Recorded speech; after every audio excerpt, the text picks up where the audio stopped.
one instance that comes to my mind, I was in high school. I was a freshman in high school, part of the youth group. Like I said, all my friends were in the youth group, and we were sitting down at the lunch table one day.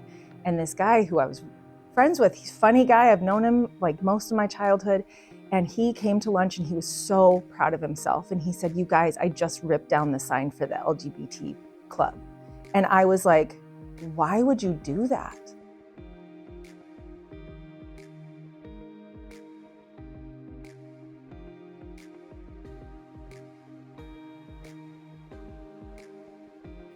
Hi, my name is Rebecca, and this is why I deconstructed. So I had a really interesting childhood in that I didn't spend time in just one denomination. When I was born into a Catholic family living in the Midwest, and very traditional. So I would say we, really, the sacraments, I had my first communion, so very involved in the Catholic Church. My mom was very involved. Actually, my mom had grown up Baptist and became a Catholic because she married my dad. And so there was a lot of, I would say, melding of her background into that Catholic faith. And then when I was 11, we moved, and my dad attended Promise Keepers, and my parents decided that we should move to an evangelical free church. So that was my first time really in that evangelical world where it wasn't about sacraments. It was now about this personal relationship with Jesus. And I think that really hit us all very hard. Our family had gone through some really hard things. My brother died when I was very, very young. And I think moving was a fresh start. We're now at this new church. And it was just a chance to do something that was more meaningful, I think. And Promise Keepers really did kind of invade our home. Everything became about how the man is leading the household. Very traditional family. My mom didn't really work unless we needed extra, for maybe our activities as kids, but she was always home with us. So grew up in a very traditional, I would say middle class, Midwest family. I thought everybody was just like me also. Really, in this little town, all my friends were at church. We went to church several times a week. I was in Bible classes and all of those things. So, in my world, everyone was that evangelical Christian. I really didn't know that anything else existed outside of that. And then when I went to college, I went to the school in my town. So again, didn't leave, didn't go anywhere. Had already had some struggles with youth group in not being allowed to be a leader because I was not making all the best choices. And so I had these little moments, I would say, of deconstruction as a younger adult, but always went back into the church because that's where I thought the answers were. In the beginning, I think I was always curious, even when I was really young. We went to Catholic school, and so I equated Catholic school with success. I equated Catholic school with being good enough. I was the first kid in my class to read. I got to sit with the teacher because I read. So all of that was very intertwined with my faith because I went to this Catholic school. We did mass during the week, and I knew the stories. I knew the answers, but I remember in third grade specifically asking, why did Jesus need to die? God is really good. Why would he do that? And my questions being shut down as young as 8. So on the one hand, I loved it because I had answers. And on the other hand, it never really did feel like it quite fit either. And even now, I will say one of the things that I love is the tradition. So even looking back on that time, that's probably what I love the most. Growing up then in the evangelical world, we didn't really have that. So trying to find tradition in that space, you got to make your own. And so I think I really loved that too. It could be where they said more personal. It could be more personal. And I loved studying the Bible. I really did. I loved being able to have questions and have conversations about that in youth group. Youth group was super fun. I loved going on the retreats. I loved, even the no purpling, and we would all laugh about that rule. And it really was a fun time. I think for me, I became a single mom when I was 22 years old. So I got pregnant when I was 21. I was not married, had my son, felt kind of cared for within the church, but really separated myself because I didn't feel like the community was caring for me. So I had this sin that was on the outside, and it definitely set me apart from people. It was not the situation where I thought, well, I did the right thing. I made the right choice, and now people are gathering around me. That is not what happened. And so I think that probably was the very first breaking point for me, where I was just like, there's no community here. And that's what I keep being told, is this is community. We do life together. And that is not happening for me. I think I was seeing it far before I realized I was seeing it.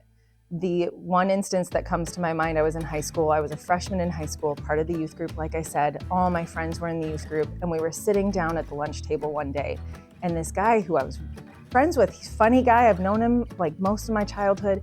And he came to lunch and he was so proud of himself. And he said, "You guys, I just ripped down the sign for the LGBT club." And I was like, why would you do that? We are supposed to love people. That is not loving. And he was so proud of it. And I was so broken apart inside. And I look back at that now and I think, okay, good. I was on the right side even then, but that belief always came up against what we were being taught. And I didn't realize how hard that was for me at the time to be the only one who was saying, why would you do something like that? And I think that's kind of the theme probably of my deconstruction, even from that moment, is why would you do that? That's not what we're taught. That's not who Jesus has asked us to be. I had decided, so this is after I was a single mom for a while. I mean, there were many, many things. I would say watching men really get away with terrible behavior, seeing abuse be completely, reasoned away, or saying, well, you need to just work harder at your relationship, and then things, I saw all of that. But I think one of the things that really hit me hard was, as this single mom, I looked around and I saw there is this population of single parents that are in every church, and they're there because they're looking for community. They're looking to be around people, to do life together, to be included in a space.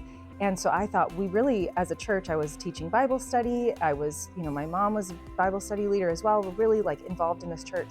And I went to the adult minister or adult pastor, and I was like, hey, we have a lot of single parents here. I think we should do something for them. And he really wasn't interested. So I went to another church where there's a head pastor, and his response to me was, what if they take advantage of us? And I thought, why is that the first thing that's coming to mind? What if they take advantage of us? What if they have a life that's full because of us? That's the question I'm asking, because that's what I think I have been asked to bring. I'm seeing this, so I'm going to bring that up. And then the other piece that's connected to that, I was working on creating, it was part of a national nonprofit, but a chapter in our church, and it was for unwed pregnant women. And one of the elders in the church said, but if we do that, wouldn't we be condoning this activity? And I just thought, again, where's the compassion? Where is the care? Where is the desire to love people where they are? So I think that inability to see a person in need, and instead of wanting to meet the need, asking, what if they take advantage of us? Why would we condone that behavior? It's just ugly. At the beginning, it really was tough. My mom and I have always been close. Until recently, we've always lived in the same place. She was there when I was pregnant with my firstborn, and she was there when he was born. She was like his other parent. So we've always been close. So when I started to have these questions and I did back away and I stopped going, I know it was so hard for her. And she could have at the time said, we're done, or I can't have this relationship with you. And maybe there was a time of that, but really she leaned into. And instead of being certain that I was wrong, she got curious about what was going on with me. And so we were able to have these conversations. And I am so aware of how lucky I am to have that, because I know a lot of people really don't. And I am grateful for it every day, because we're still very, very close. But I mean, I've lost a lot of people and a lot of friends, and the women I taught Bible study with, they don't talk to me anymore. I've been publicly shunned by one of them that I remember very vividly, but my mom has never left. The thing that always pops in my head is, I think it was Matt Chandler who said, people who deconstruct just want to sin more. And it's like the trendy thing to do, or whatever he said. And I mean, believe me, it was not trendy. It was painful. It was scary. It was lonely. And when I think about my deconstruction, there are so many phases to it. And when I ultimately did decide to leave the church, it was not a rash decision. It was after years of having watched these things and seen people behave in ways that were so anti-Jesus's teachings that I just couldn't reconcile my attendance anymore. So it had nothing to do with wanting to go and sin more. It had everything to do with knowing that I was restricting my relationship with God by staying in a place that didn't match what Jesus was telling us. And so I knew there was so much more for me if I could put myself in a place where I could really do and follow what Jesus was saying. So for me, deconstruction, the misconception is that our lives kind of become less about God or less, Christian or less divine or less engaged with all of that. And I would say it's just been so much more expansive for me. I have found God in places that I never would have imagined. And they were places I was told not to look for a really, really long time. So I think that's the part for me that I really appreciate about deconstruction. And I think that's the piece that people on the outside don't see, but all of us on the inside know that. For me, it was really a series of posts by this woman I knew over a long period of time that got me to question the topic of abortion, actually. So that one for me is probably the one I lean on the most, because I was someone who made the right choice. And in fact, made the right choice 2 times. I was a single mom 2 different periods of my life for various reasons that I won't get into now. But the pro-life party, the pro-life thinking is not pro-life in all the areas. And so I think through my experience, that would be a very, very easy thing for me to debunk. And in fact, I have experienced that a few times where I've gotten people to at least say, that's really interesting. I hadn't thought about that. And that is enough for me, because I don't need to be in charge of anybody else's journey. But if I can cause a moment of curiosity, that's what I would want out of that conversation. Everybody's journey is so different. And so that's the thing I want to highlight before I even start, is that mine probably looks really weird even to some people within deconstruction, but I think there are a lot of people that also would really identify and resonate with my journey. For me, deconstruction really did take place in 3 phases. So I had more of a theological piece first, and then it was relational, and then it was political. The political piece was last, partly because I was a single mom and I really just didn't have the capacity to think beyond, I'm already losing relationships. I can't even go there yet.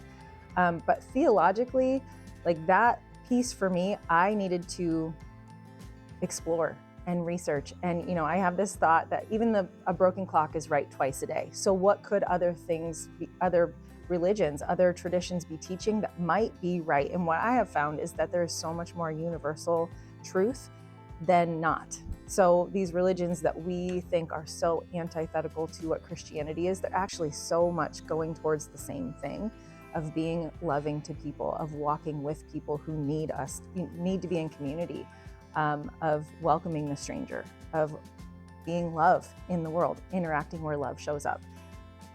There was a period of time where I didn't pray at all. It was probably 2 years, and I just kept saying, out loud, I would say, I know you're there. I still believe you're there. I don't want to talk to you. And I knew that if God is really big enough and God is really loving enough, that God was going to be there when I was ready. And it was at least 2 years. And through that journey, I had to do a lot of work on my own, and I did trying a lot of things. I did somatic work, I did therapy, I've done breath work, I've done, all of the yoga and all these things. I've done trauma-informed coaching training, which I think actually helped me more than I ever imagined that it would. And it helped me also realize the change in my emotional maturity that was really, I wasn't emotionally mature at all, because that was really taken away from me in an environment that said, I can't trust my heart, I can't trust my feelings. And so that piece has probably been the biggest for me, understanding that my feelings are valid, and then I can share what I think in a way that's loving and kind, even if we disagree about something. Things don't set me off the same way. I understand my nervous system. I think that's probably the biggest part. And then figuring out how to do it with someone else in my life. So I met my husband, and he was so willing to walk with me through, I don't know how he's still here, to be honest. I have no idea how he stuck around, but he saw something in me and he wanted to be a safe place for me. And so I would say having someone who was really safe to have the questions, be who I am, fall apart, try and put myself back together, I needed that, and that's what he's provided for me. And I don't think it needs to be a romantic relationship. I think we can all find that person, but I think that was critical. So now, I actually recently just started praying more regularly. And in part, that's due to this really good Muslim friend of mine who reminded me how important prayer is. And so I think that's maybe another piece too, is it doesn't have to be just Christians in our lives. It can be people from any walk of life. If we're all working towards interacting with love in the world, then I don't think it matters where they come from. So my children at the moment have really no desire to interact with God, especially as they understood God growing up, because they also were in children's ministry and all of that. So they're in their own period, I would say, of reconstructing something, because when I chose to leave, we all left. My oldest did continue going to youth group for a while, and I would say he probably has the most similar ideas of God to what he grew up with, and he's working through that. What I hope that they find is a safe place in me to ask the questions. I hope that they find somebody who will walk that path with them, regardless of what they decide for themselves. But I hope they find love. And I don't mean love like in a romantic partner. I mean, I hope they find love in the world. I hope they figure out their own way to be love in the world. Serving others has always been a significant thing in our family. I've been, part of nonprofits most of their lives. And I think that's the piece for me, looking back, where I showed up the way Jesus would ask us to the most. It wasn't because I went to church. It was because I showed up and, raised money for the food bank, and because I went and served in different places. I would hope that they would live a life of service to others, because they want love to exist here. I think more than ever, because of social media, because of the way that we can share information, the connections are so much easier to make. And I know it's scary, but people really are all looking to do this life in a new way together. And I really hate that I use that phrase, doing life together, but I'd like to reclaim it a little bit. We all came from things that we didn't find ourselves here by accident. And I think that's maybe the first thing. We didn't find ourselves here by accident. So let's lean in, let's be together, knowing that it's going to cost us some things.